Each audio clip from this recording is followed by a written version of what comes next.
Welcome to another Forte Growth episode where we interview people doing awesome things online.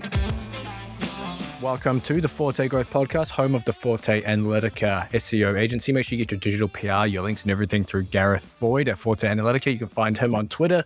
You can also find it at forteanalytica.co.uk. But today we had Jake Boly on the podcast. Now, Jake is not I used to say you're not going to call him a traditional SEO making a niche site. A lot of his stuff is just geared around writing reviews based on testing and personal experience. It's almost like a review site, but not with such an SEO angle, if that makes sense. So when you listen to the interview, you'll kind of get what I mean there. But we dive into a lot of different things around his review process.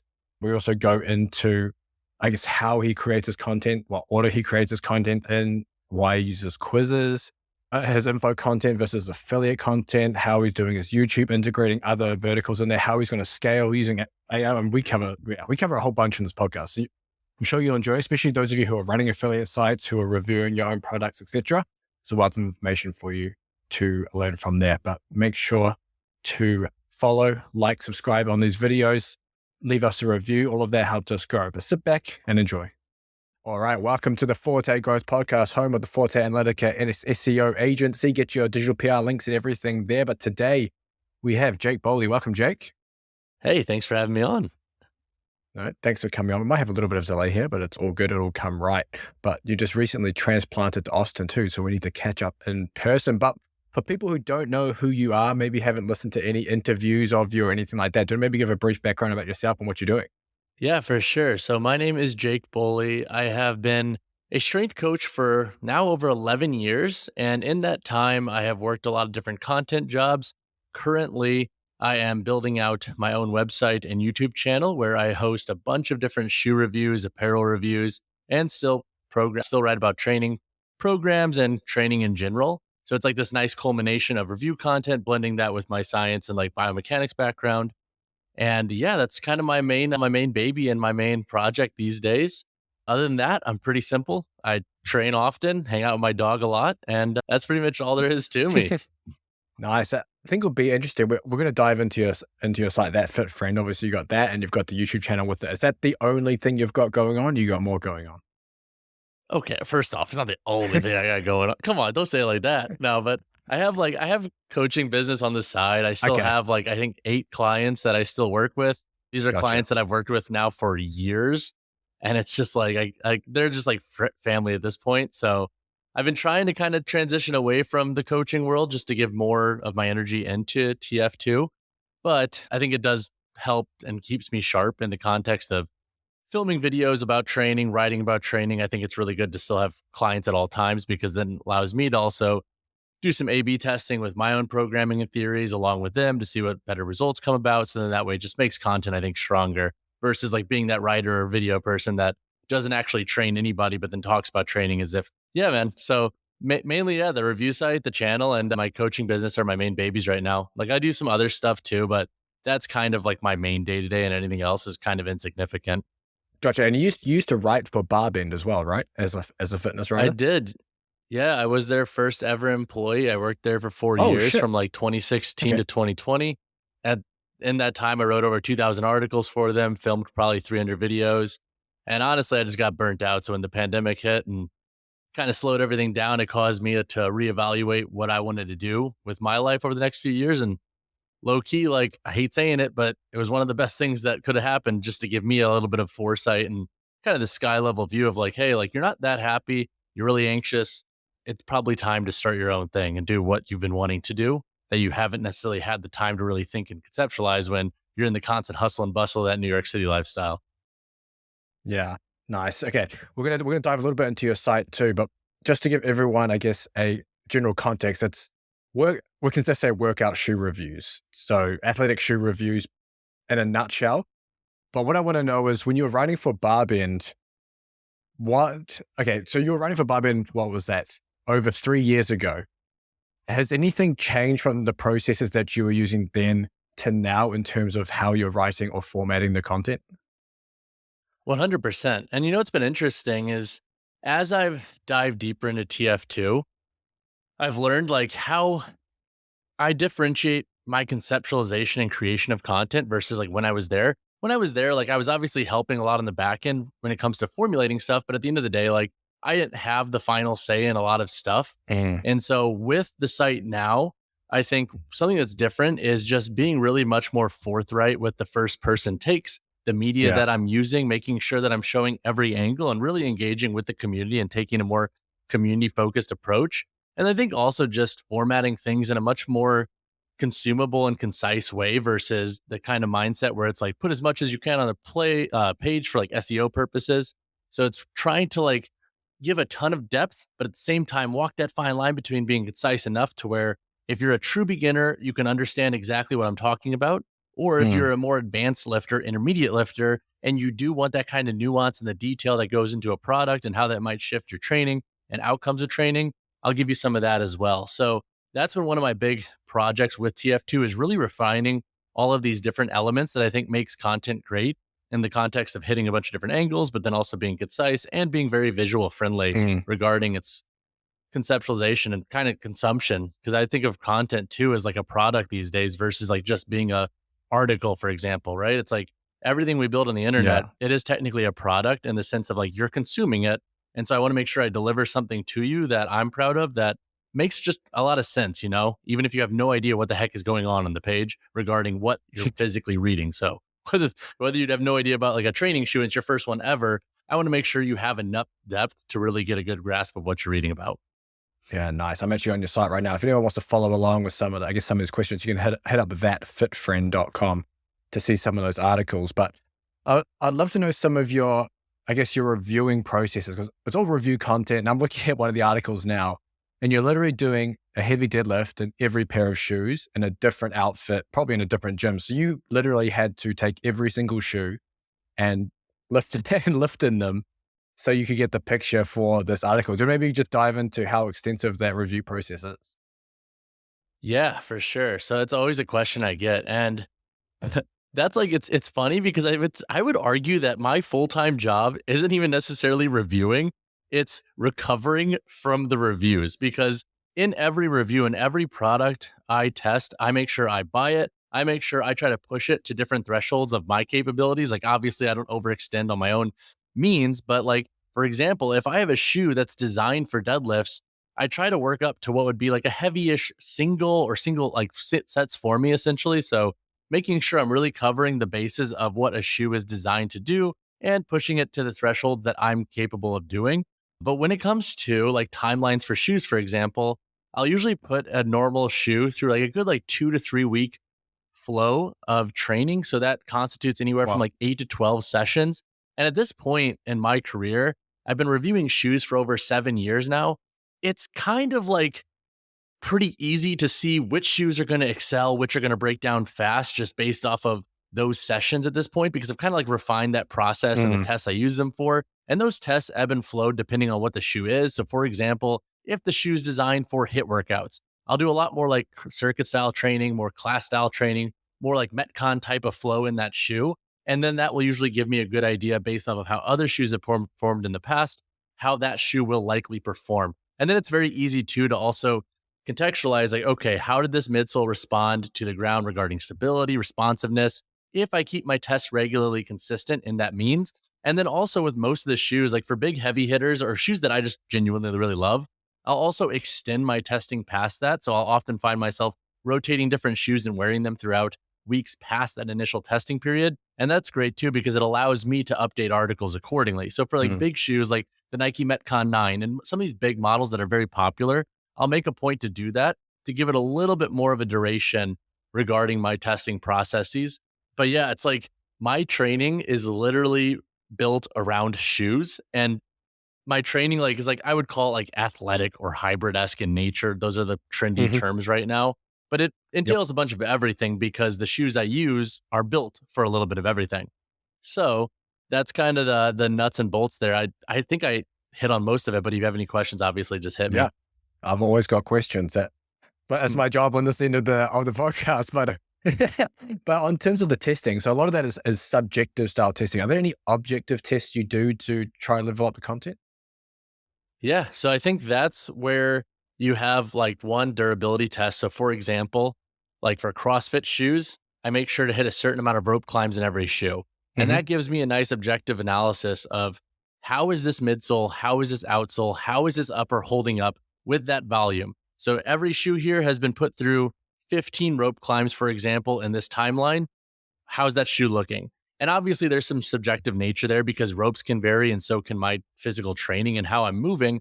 But it at least gives me a little bit of a means to have a little bit more of an objective take. Also, when it comes to stability, for example, and how a midsole interacts with different strength training exercises. So for squats, deadlifts, power cleans, and whatnot, making sure that I'm pushing every shoe to a certain threshold to ensure I can give a better idea of like, okay, I started to notice compression of this midsole around like 365 pounds. So that's going to be a little bit more plush or soft compared to this model, which is designed to do something similar. So my objective tests really come down to the volume in which I'm putting those shoes through different exercises. And then also when it comes to like stability and stuff like that and versatility, making sure that I'm hitting a certain mileage for running or a certain weight for like deadlifts or squats. So then I can compare different models and have a little bit of nuance there. Essentially, we had some technical difficulties around internet, but we're back now. So we were just touching on Jake's objective testing measures around his shoes. Yeah, it's been cool. It's the thing with shoes and the things with reviews with performance wear, like whether it's knee sleeves, belts, shoes, etc. There's always, like to your point, a little bit of subjectivity in there.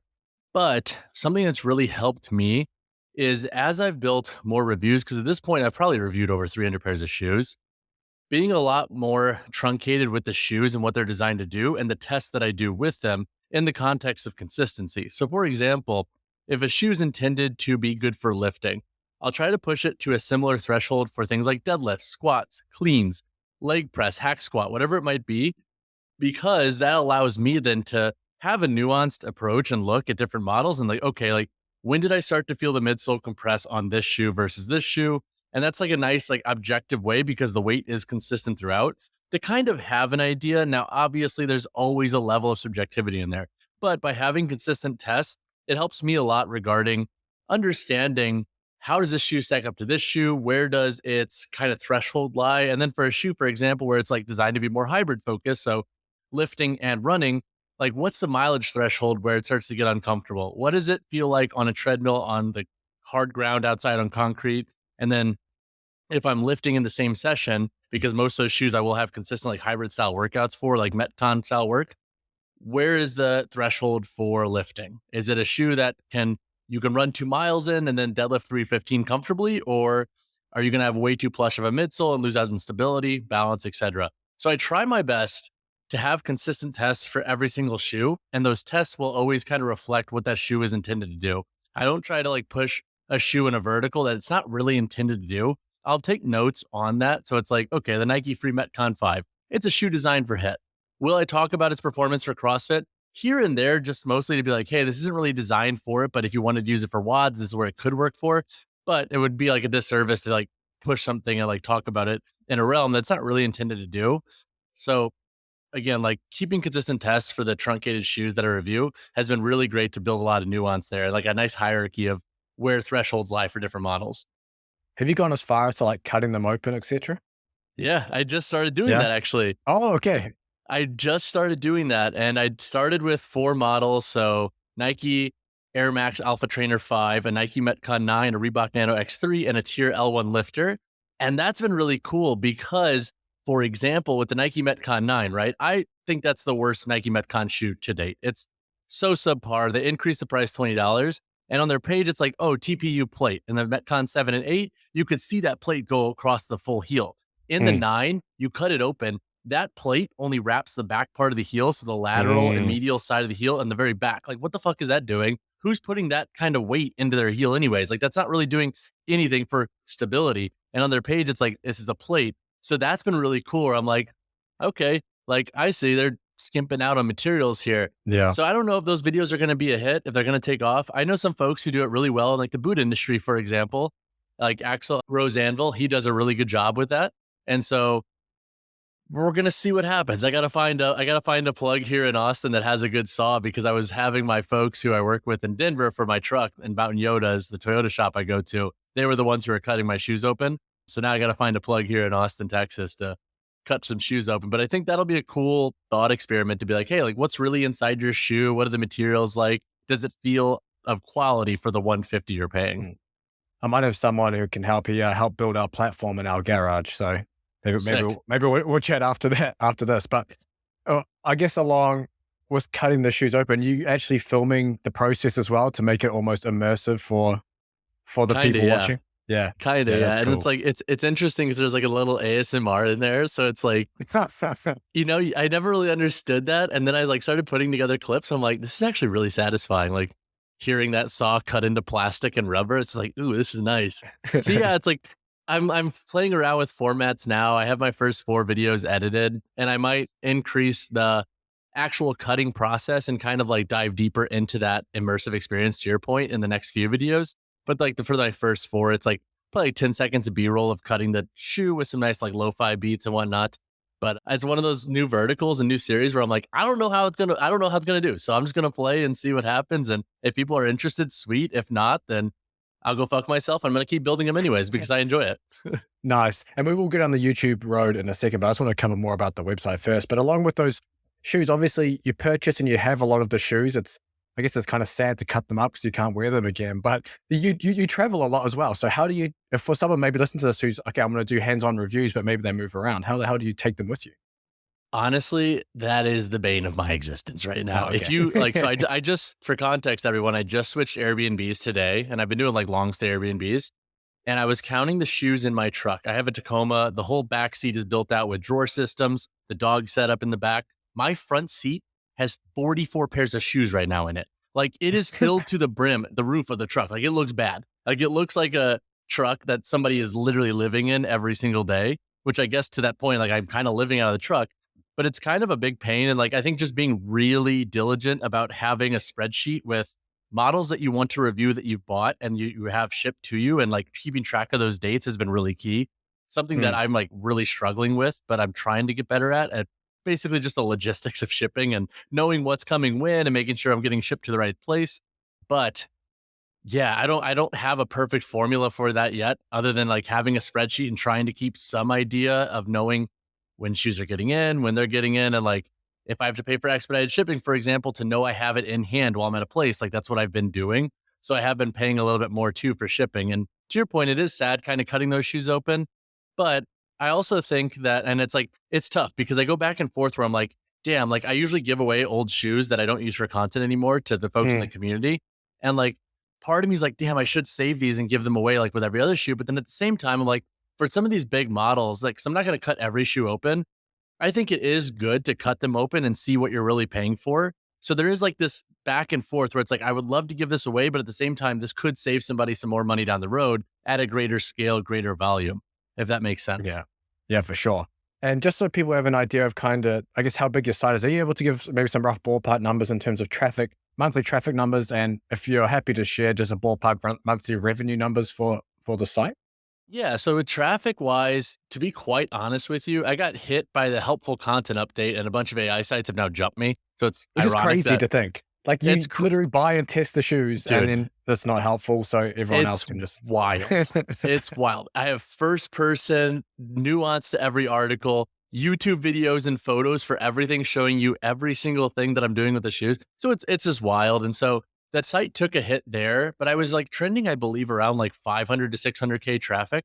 And now I'm sitting Oh, around wow. like 3 to 400, I want to say. I don't know. To be Fuck, quite that's still honest with legit. you, I don't really check that often, to be honest, because with Yeah. this update and with how things have kind of like shifted down, it's kind of demotivating. And so for me, it's like I know that I'm doing good stuff. The community reflects that. The people who interact with my content and leave comments and share their thoughts on like this is great. Like here are some additional questions to help me answer like if the shoe's right for them. It's kind of been one of those things where it's like, look, like I don't think Google's algorithm is getting it right at the moment, but I do think a lot of what I'm doing with the content is good. So I'm trying not to, you know, Mm, think too much about the numbers in that end because that hit, yeah, it's kind of fucking sucks. But it's like you try to do all the right things and then you get jumped by sites that are just pumping out a shit ton of AI volume articles and they're not even testing anything. It's like stock images from like Noble's product page. It's like, come the fuck on. But yeah, it's over 300, 400K, I believe, right now. And it's kind of like trending back up, which is good. So hopefully we'll see some correction there. And then revenue wise, it varies a lot, obviously, on the season. And with shoes, it's Yeah. obviously a little bit lower because it's not like bigger ticket items in the sense of like affiliates, for example, but anywhere from like 15 to 20 ish on the site alone, that's generally where it hovers. Now that varies a lot, obviously, and Yeah. that is a very vague range. But yeah, I like don't have any under the table deals. And it's funny because like people are like, oh, you should like talk to these companies and make some deals. And it's like, I just think that's fucked. I've worked for sites that do that and I don't agree with it. I don't agree with taking under the table deals to put people number one. And so that's something that I've accepted where it's like, you know what? I'm going to take a hit on total revenue coming in, but at the same time, I really want this brand to have a lot of integrity and have legs. And I think as people start to realize big media sites are full of shit, that it's going to only help in the long run building that really trusting community, to be honest. Yeah. Yeah. I haven't taken any placements either for any of my top spots. I kind of just go by what I like and, what I know from experience fits there. It's a Yeah. disservice to do it, man. And I think the moment people realize that you've done it, because I'm not going to name drop, but I have people in my DMs who are starting to recognize it on other sites and like working for sites that have done that. Like, I think once that gets out there, you've lost people who trust you forever. And it's just, I don't think it's worth it, especially if you want to build a brand that's like kind of community focused versus scaling fast and selling fast, which is like one route you can go, obviously. And if your Yeah. goal is to just build fast and sell fast, like, sure, be sketchy. It doesn't really matter. But like, that's not my game plan. I have no desire to get rich fast or like build this massive site and then sell it really fast. Like, that's not my goal. My goal is to build like a more of a homegrown small business feeling website and YouTube channel, which I'm hopeful that as the industry continues to ebb and flow, we'll see people kind of shift back to wanting more of like a small business feel with the content that they're consuming and not so much of this edited big media kind of consumption that we're kind of stuck in right now because they kind of call the shots. So how do you scale a site like this? So I'm thinking right now, shoes. Okay, there's new shoes always coming out. That's cool. But then older models are searched less. So you're kind of on this plateau of new shoes and then old shoes Mhm. declining, kind of keeping everything in check. So what's the plan to really scale in terms of content and revenue and traffic? That's a great question, man. So that's always something I'm kind of battling where how do you scale in a means that is at a pace that I'm comfortable with, but that makes also Mm, sense and like actually is scaling. yeah. And outside of just obviously publishing more review content, because just doing that will always increase the traffic a little bit each year, doing comparisons on older models and newer models, that helps a lot.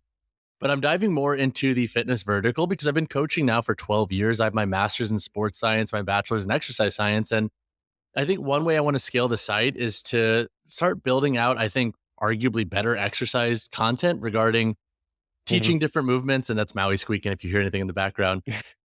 But I think that's one way I want to scale. And then just honestly pumping out more volume regarding things that interest me in the realms of review content, different types of product verticals that I want to dive into. Like a lot of people are asking me to get into strength equipment, but I just have no desire. But I do think like eventually those verticals could be fun to explore, or at least like doing more Mm. collaborations with folks who are really strong in those verticals as well.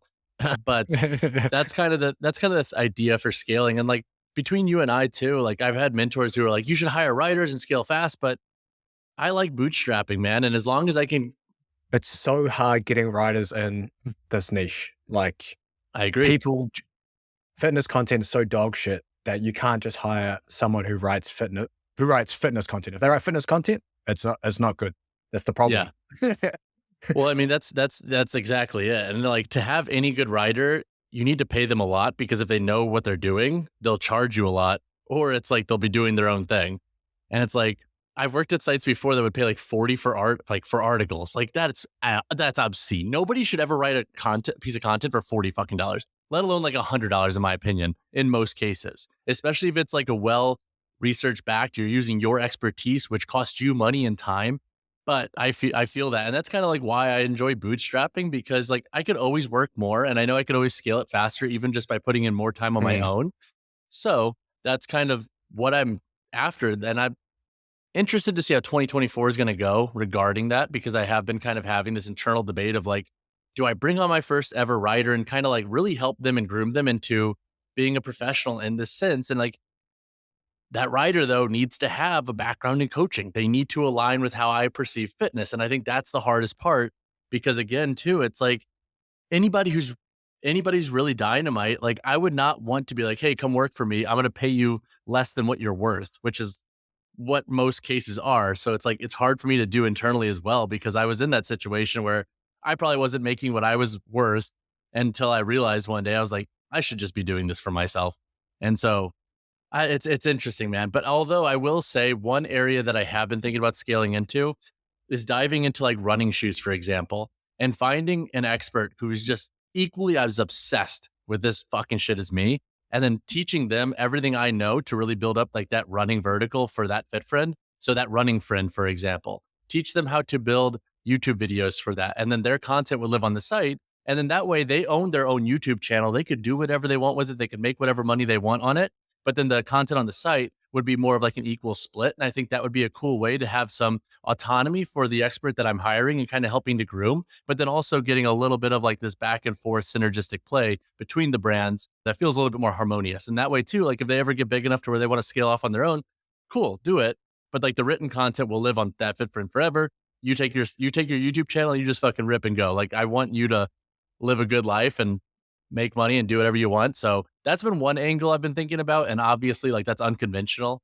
And my mentors are like, well, why would you give them the asset? I'm like, dude, like, I just want to make enough to live a good life and get by and Yeah. like have fun about what I'm doing. And if I could help other folks get there too and have them equally build something sweet that they're proud of, then that's a win for me. And that's, I think, a way to scale that's not like so conventional regarding like only thinking revenue and profit driven mindset.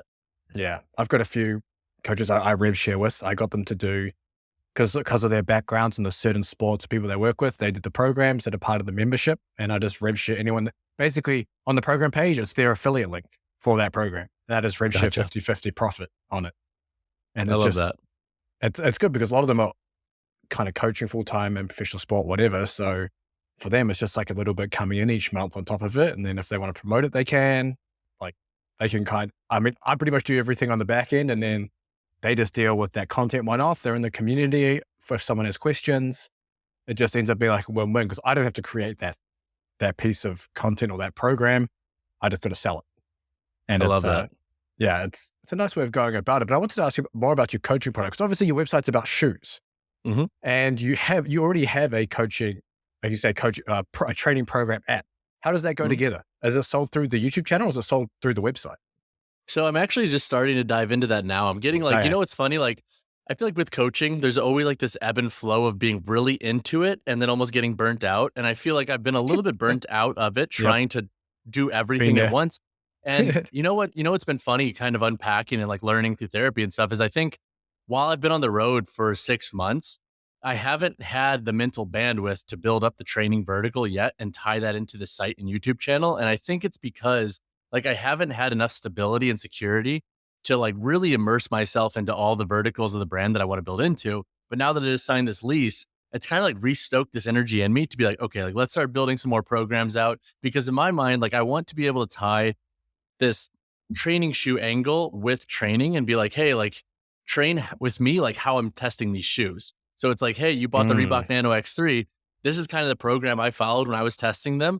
And now it's like, cool, I have community members who are doing similar tests that we could then cross reference hopefully in the future and get more objective community feedback on top of the stuff that I'm doing. And it's all similar workout programs. So I think that's going to be one angle that I want to figure out how to steer into.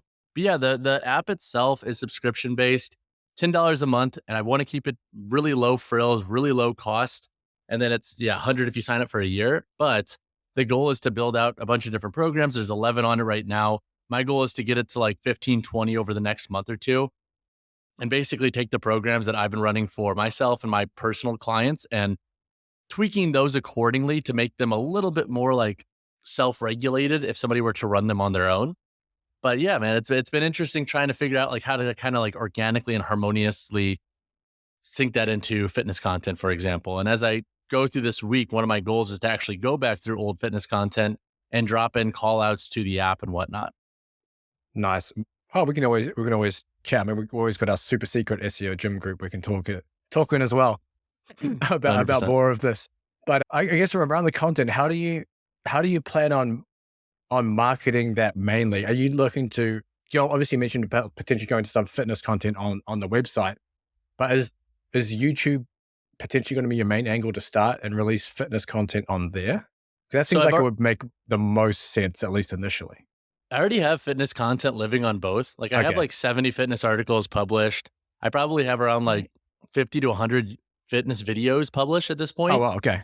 And so they're already kind of doing decently well for how competitive that space is. Like I have some videos that are above like 30, 40, 50K views. And it's nice because they kind of funnel people back to the site, vice versa. But that will be my initial play. Like I am not going to aggressively market. I'm going to let the organic content just do its Mm, thing and see if I can get some passive signups. And I think after a month or two, because I really, again, like haven't linked anything within anything because I just haven't had like the kind of idea of what I want to take this yet in any of that content. I want to let it sit for 30 to 60 days once I get links in there, see how it does. And then I'll assess a marketing plan moving forward. So like my email list right now is like around like 13-ish, 14-ish K. So I'll probably yeah. start there as well when it comes to Oh, easy. marketing and trying to get folks involved as well.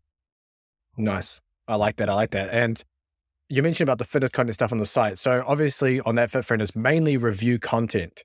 Do you dabble into informational content about shoes, or is it just pure, you're just doing affiliate reviews and that's it? No, I do a lot of info stuff on shoes as well. Okay. So it's like doing like guides on like weightlifting shoes. How does a heel elevated weightlifting shoe change your performance regarding a flat shoe? Things like that are really useful. And I think it just adds depth to the site regarding authority as well. And being able to really kind of flex that biomechanical background that I come from with school with the shoe angle, with my basically my interest in shoes for that matter. So it's been really cool like having those articles as well because it kind of also challenges me to think about the shoes that I'm reviewing when I'm writing that type of content to feel like, okay, which models fall into this category? What have I learned along my way, like along the way over the last 3 years of testing shoes with this drop? Like, how does that influence different movement mechanics based on like my mobility in the moment, what I'm doing? So I do write informational content as well. I see one you published yesterday about not doing crunches, and it seems Yeah. like it's almost a change in the way you're doing some of your content. I think that might interest some of the listeners. And I don't know if this is targeting a specific keyword, maybe crunches as a seed keyword, but if anyone's just listening to this and wants to check it out, you can find it on that fifth friend. But the L structure is don't do crunches. And the title is I never do crunches. Here's why I train and build my abs. Now, why have you done an article like this that seemingly doesn't seem to target anything really targeted within SEO? Yeah. So that's been really interesting because like with the site, between like for folks who know Google Search Console, the breakdown of the site is around like 90% search, 10% discover. And I would love to increase discover a little bit. And something I'm noticing is articles that have a very much first person take have been doing really well. Like sites that don't deserve to have the traffic for the articles they're writing because their writing is shit. And also like it's just like terrible affiliate content and stuff. So I'm basically just trying a format that I think adds more depth with that type of like first person angle. It's a little bit more storytelling focused. It's a bit more like personality driven. And you know what? Like it's a nice change up from just writing for like keywords and Mm, whatnot. So it's like it's way more fun. I want to see where this lands and if it gets traction. If it doesn't, cool. I'm gonna probably write like 5 or 10 more like I first person articles that basically highlight how I train, how I wear different shoes. I think the big thing is making sure that I'm not writing stuff that could cannibalize other content. So, for example, Yeah. it's like I deadlift well over 500 pounds. Here are my 3 favorite shoes for that. How do I write that and not have it cannibalize? So, Yeah. stuff like that. But I think it's been a cool angle to take because I think Google does want more discover content to be, I think, a little bit more storytelling focused as much as they want to parade around and like, yeah, just write about whatever you want. It will do well. Like, okay, let's fucking test that theory because I'm calling bullshit, but we'll see. I did one the other week actually where it's like I don't barbell bench press. Here are the 4 exercises I do, Yeah. like staples, and that article did really well, really, really Have, that, well in have you turned those into search. YouTube videos? Those are awesome hooks for titles. I have not yet, but they're on my to-do list. That's what Dude. I'm filming that. I'm filming those literally tomorrow. Oh, hell yeah. Hell yeah. Oh, I love that. Well, if you need somewhere to film some stuff, come to my garage too. I've got a little home gym set up if you want to That'd be sweet. access anything. don't have anything major, got a few different bits and pieces, but we can That would be sort something out. amazing. But as well as on the side as well, which is also interesting, and it might be interesting for the listeners, is a quiz. Now, obviously, quizzes have kind of, I guess you could say, fallen out of fashion, but some people are liking to bring them back. But it's under shoe calculator. Mhm. And I'm assuming that it takes them through and points them towards a shoe that fits based on what they chose with an affiliate link. Do you want to maybe dive into how that's set up, and does it do anything for you? Yeah. So basically, you click through and it's like, how heavy are you training? What kind of heel to toe drop do you prefer? How much are you running in your shoes every single week? And it basically pulls answers based off of how I've ranked shoes, like internally on the back end of the site. And so when you get to the end, you submit your email and then it feeds you your gold, silver, bronze pick. And then it gives you links to buy the shoe, or it gives you a link, like it gives you a link to buy and then also to a review. And it's done really well. It gets a lot of traction. I've built an email list passively by 13K. Like I haven't pushed that at all. I haven't marketed the email list. That's been just literally passive folks just coming to the site and playing with the calculator. And it's been cool too, because I'll have people comment or message me like, hey, like these were my suggestions in your calculator. Like, what do you think about these two? I've decided on these two because of the calculator. Like, Mhm. which do you think is a little bit better? And it's really cool because it gives me a little bit more of like an interactive lead in to conversations with community members who might come to me with like a blank slate. Then we have to go back and forth. This kind of like hedges our bets with giving you a little bit more information out of the gate to get way more specific. So that's been a really cool thing as well that I've noticed with the calculator that has kind of like transcended just getting like emails for sending out Yeah. like newsletters and content. Do people find that page organically, or they come onto the site and then navigate to it?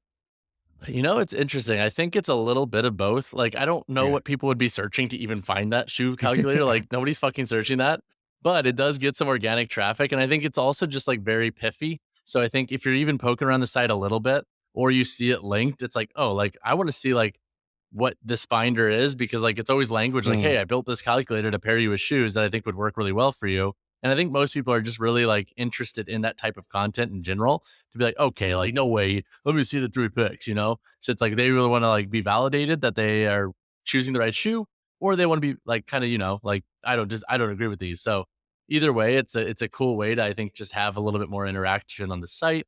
Now, is it organic? Is it like just straight up? I don't know. Like there's not a ton of search around it because like what are you actually searching for it? But it does get a fair amount of traffic.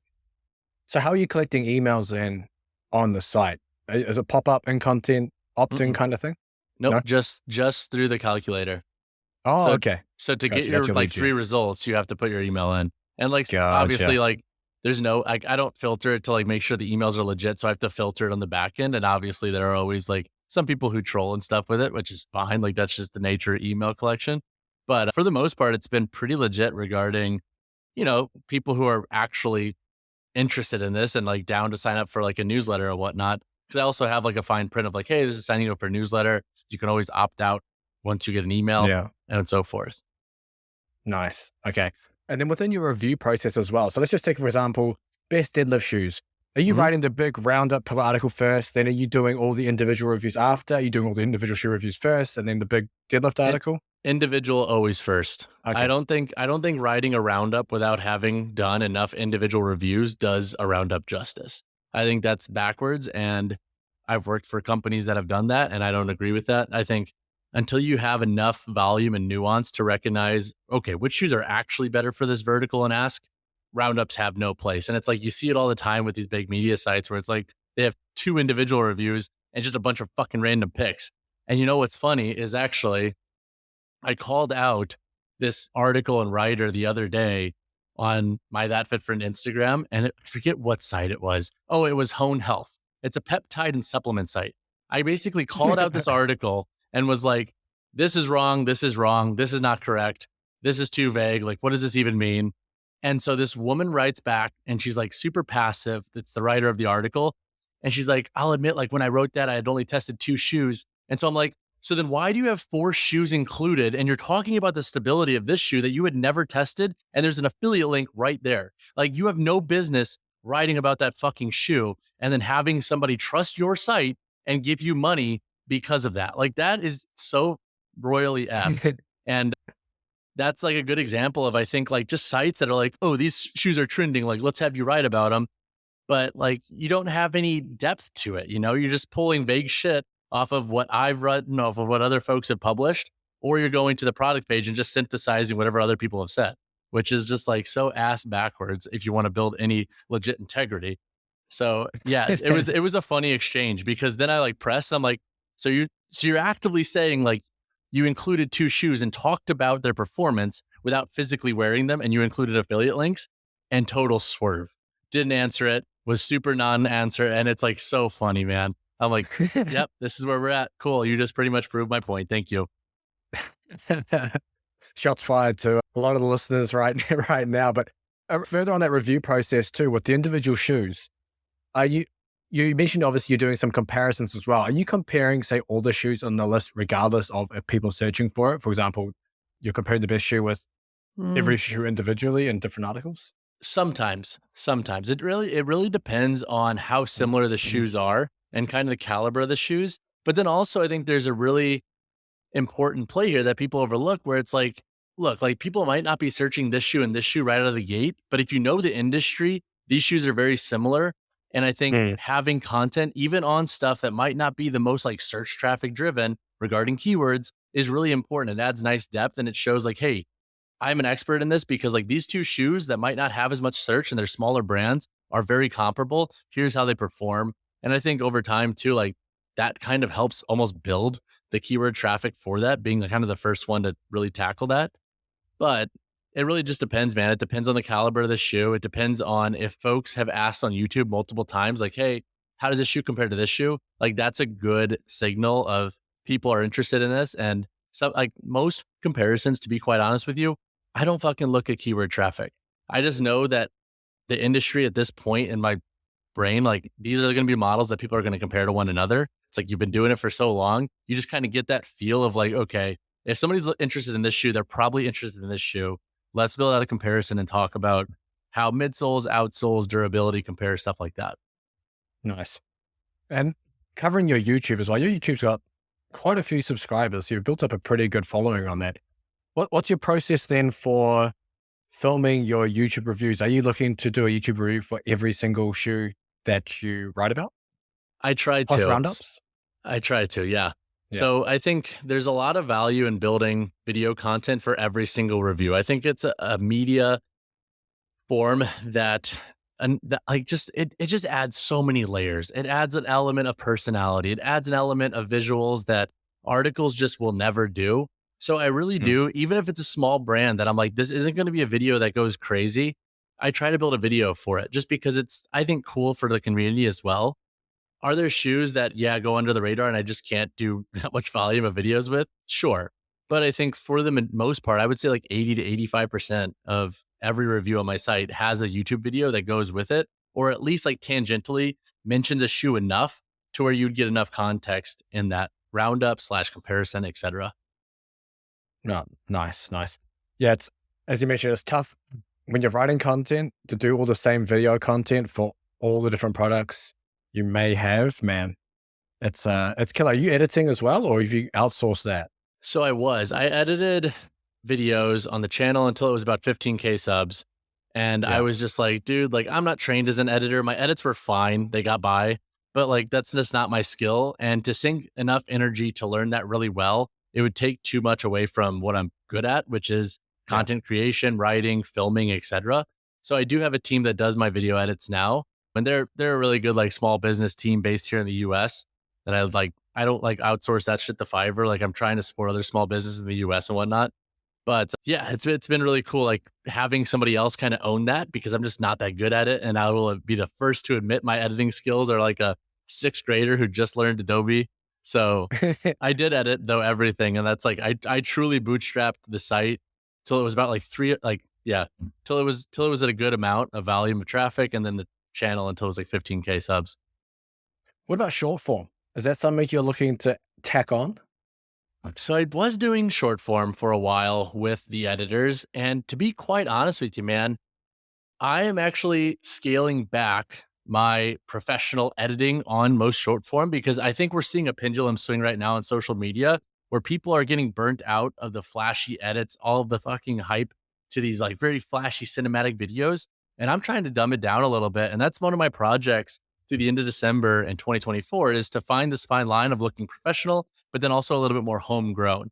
So I'm actually going to go back to editing and doing all my own short form stuff and not Damn. having to basically repurpose YouTube videos and stuff, because an issue that we kept running into is love my editing team to death. I think they do dynamite work, but they just don't know the industry. They don't know the nuance. And like they've Yeah. learned a lot through editing my videos, but there's still always a gap where I'm like, I get how you make this. I get how you think this makes sense, but in reality, like this doesn't make sense. So we need to change this. And then it ended up just being more work for me trying to do edits on top of their edits and going back and forth.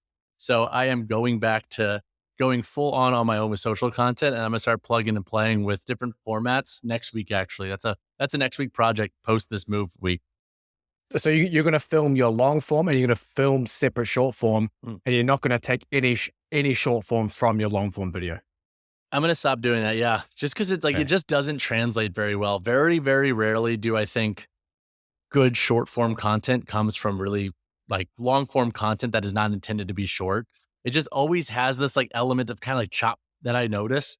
And I see some folks do it too. And it's like, kind of makes sense, but like, it's still not as good as it could be. So I'm going to start when I do my YouTube videos, basically forcing myself then, because I won't do it, to film short form videos right there, right then while I'm filming that shoe, because otherwise I'll put it to the back burner and then I'll do what I always do. And I don't film because like between you and I, like I love long form content. I love YouTube and I love written content. I don't love social media. It's not my bread and butter. It's funny because people are like, oh, you're an influencer. I'm like, no, fuck that. I hate social media. I wish I could like never get on that thing again, that fucking toxic platform. But at the same time, I do see its value for the brand and getting more eyeballs.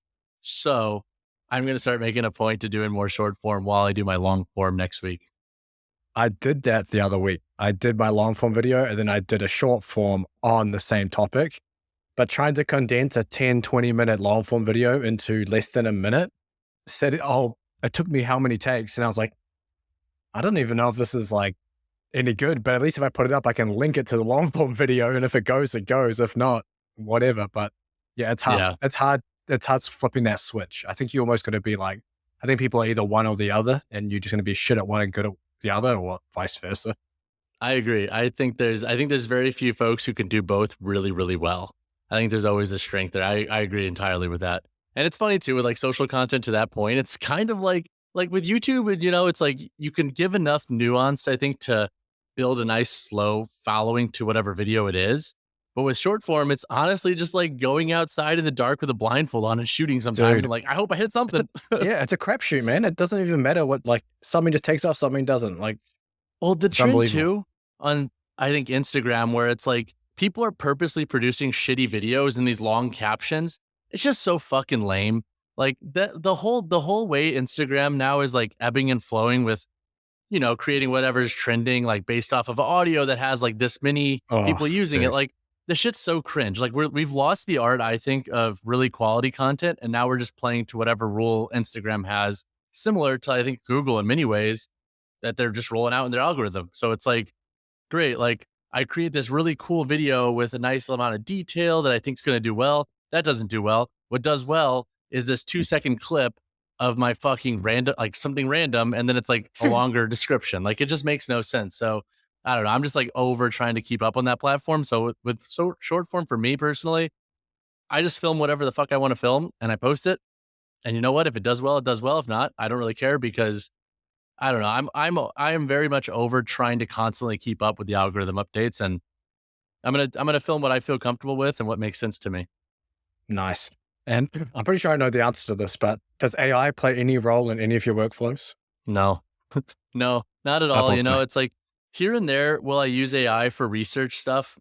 Yes, but that's more or less just to like fact check what I've already kind of thought and like developed. So, for example, like if I'm writing about an info article on shoes and I want to dive deeper into something like, let's say like a polyurethane foam, like polyurethane used on a shoe, I'll use that to kind of help validate, okay, like here's kind of where my thoughts were with this topic. Like, is this accurate based off of like what they provide and whatnot? It's just a nice tool, I think, for cross-referencing. And then here and there, when I'm having days where I just feel like a creative puts, I will ask like for title ideas and stuff, because that's something I struggle with a lot. But at the Yeah. same time, it's like, I feel like you got to be careful sometimes, even with titles, because if people are doing similar shit and they're also using AI, then you're going to have a similar title. So it just like, there's very much a hesitancy with how much I use it. I don't use it for writing. I don't really use it for video editing at all. So and I know probably some folks listening are like, you're underutilizing it. Figure out how to use it. And I'm totally with you. And I think there are ways to use it. And I have a project for the site in 2024 that I'm building out. I don't want to share too Oh, much on nice. that yet. It's going to be like hopefully one of the first players in the industry to try it and do it. But I am under leveraging AI probably compared to most folks. And like, it's just not something I'm interested in using though for writing or video creation, basically. Yeah. No, no, fair enough. Fair enough. And then with the YouTube side as well, you mentioned the ballpark revenue for the website. Did that include YouTube revenue? Mm-mm. No, So what does the YouTube channel make then, roughly? roughly. It varies. And like the problem is with the YouTube channel is it's hard to scale how much affiliate traffic's coming through that Yeah. because a lot of them like don't allow you to do different like unique tracking links. So I don't know how much affiliate revenue is coming through YouTube. If I had to guess, it's probably pretty good because YouTube typically converts pretty well. But ad revenue for like the channel with 24,000 subs, it's a little bit north of 2K. So it's not like anything crazy. It's not like a like huge amount. And people are like, "Oh, you must make so much money through YouTube." And I'm like, "Nah, not really." Like I like YouTube just because it's like a fun like layer of depth to the content.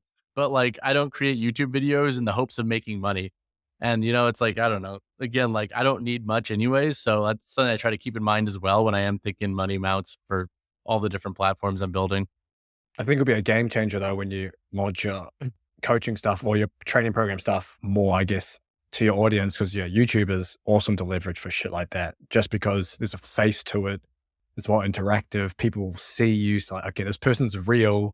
The product is probably real. I like the information they give, so I like all that kind of stuff. And yeah, I think you absolutely crush when you launch that on the YouTube plus the email list. Like that's game over That's right there. that's the goal. And I eventually too, something that I think could be cool is I want to build some TF2 socks.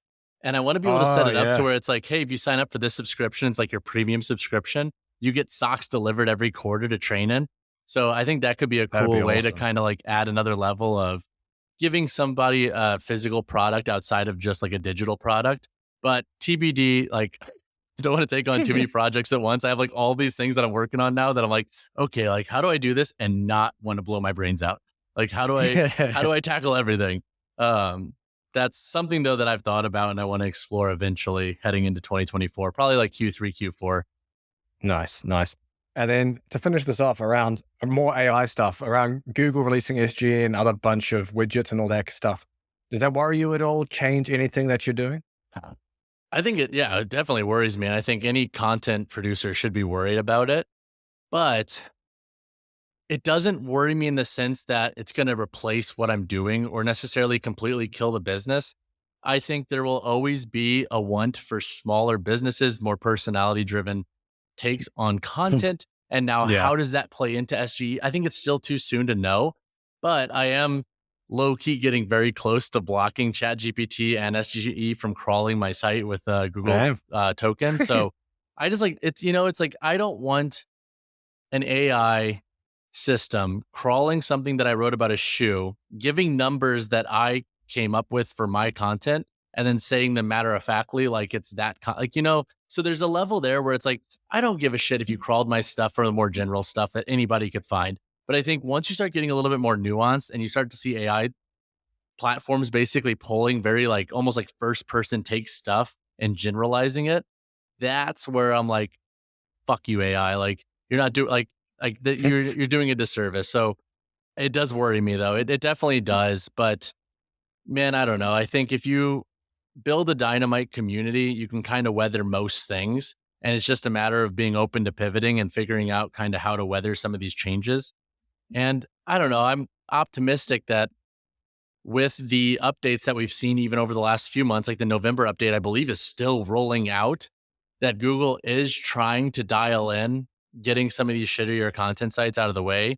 And I'm hoping that their AI platform will help lift some of the smaller sites or like real homegrown brands that are trying to do it right. But again, I don't know, could totally fuck us.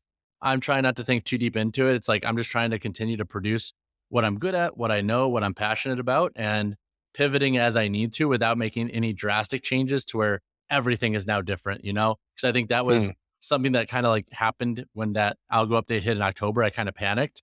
And it's been really good to like talk to mentors and kind of just like take it a step back and be like, no, look, stay the course, make UX better, sure, do little tweaks, but really just keep doing what you're doing and building this dynamite community because it will come back if you're doing the right stuff. And I wholeheartedly believe that. Is it naive? Is it optimistic? Probably. People who make more money than me who like do other stuff, they're probably like, this guy's a fucking idiot. But you know what? I'm figuring it out as we go, and I'll stumble around in the dark until I hit something that works. Nice. I love it. I love it. I think that's everything I had to ask you, Jake. But if people want to follow you and keep up with what you're doing, where can they do that? On YouTube, That Fit Friend. If you ever have questions on shoes, drop a comment. I reply to every comment. Literally, so much of my day is spent answering comments. Every comment I hit back, even the dickhead comments, which I think are fun to hit back. On Instagram, at Jake_Boly, Boly. And yeah, those are the two main platforms where you can get a hold of me pretty quickly if you need anything. Perfect. I just followed you too as well. We'll link those up in the description for, you got some big dogs following you, man. I mean, dude, at Barbend, it was great because I built out a sick network. I can see. Was that Meg Squats event last week and hanging out with Steffi Cohen, just like friends like that who are like, dude, you know, like it's been cool, like fostering these relationships with folks who have built really big followings, but like at the end of the day, it's like just cool being friends with some of these folks and like getting to see their growth and like watch them grow throughout their career. That's been really cool as well. But yeah, like, I don't know, like I don't really like the whole influencer space. So I don't think that deep into it. I just like being friends with those folks outside of the platforms that we see because there's so many layers to it that are really cool, I think. Yeah. So we got mutual friend Eric Helms on there, but you've got some, you got like Silent Mike, Andy Galpin, Zach Tillander, Omar East. Damn. You got a nice little network going on there following you. I like it. I like it. For everyone listening, make sure you check out Jake. Just give him a follow. Give him a follow on YouTube. Check out his website. Follow him on Instagram. Keep up with what he's doing. And we'll catch you next week. Thanks for coming on, Jake. Thank you so much for having me. I really appreciate the time.